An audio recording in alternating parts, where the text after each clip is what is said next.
Hi darling, என்ன darling இப்ப பண்ணிட்டு இருக்க? இதுவரை சின்ன சின்ன ஸ்கேமா பண்ணிட்டு இருந்த, பெரிய அளவு சேதாரம் தப்பிச்சிட்டு இருந்தேன். இப்ப சங்கர் படத்துக்கு டஃப் கொடுக்கலாம் ஸ்கேம் பண்ண ஆரம்பிச்சு ஊருக்குள்ள பேசிக்கிறேன் உண்மையா?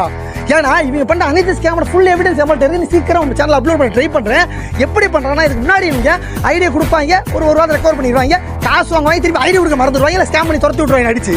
ஆனால் இப்போ எப்படி பண்ணுறாங்கன்னா, நீ குரூப்ல ஜாயின் பண்ணி அட்மிட் கேட்பீங்க, ப்ரோ எனக்கு 10,000 ஐடியா அனுப்புங்க ப்ரோ, அப்புறம் எனக்கு ஐடியா வித்து கொடுக்க ஒரு 10,000 கேட்பீங்க. இந்த இன்ஃபர்மேஷன்லாம் இவங்க லோகோ வச்சு இவங்களோட ஆளான இன்னொரு ஸ்கேமட்டை ஃபுல்லாக கொடுத்துட்டு அவன் வந்து இவங்கள மணியும் அவங்களை பேச்சு போட்டு ஐடியா ஸ்கேம் பண்ணி ஓடி போயிடுவான், காசு ஸ்கேம் பண்ணி போயிடும். இவங்க ரொம்ப நல்ல உத்தம புண்ட மாணிக்க ப்ரோ எங்கள் குரூப்பில் ஒரு அட்மின் வாங்கினாதான் எனக்கு பொறுப்பேற்றுக்க முடியும், நீங்கள் யாரையும் ஸ்கேம் ஏமாந்தா நாங்கள் எப்படி வர பொறுப்பு ஏற்றுக்க முடியும், பெரிய பருப்பு மாதிரி பேசுவாங்க. ஆனால் அவனி வாழ்தான் இந்த மாதிரி ஸ்கேம் பண்ணி வர காசுல இனிப்பாக வர்றதுக்கு உன் அக்கா தங்கச்சி அம்மா அத்தனை பேர் தேர் எடுத்துல தேவடியா தொழில் பண்ண வச்சு அதில் வர காசுல ஜாலியாக வாழலாம்னா கேட்பனா கேட்க மாட்டா?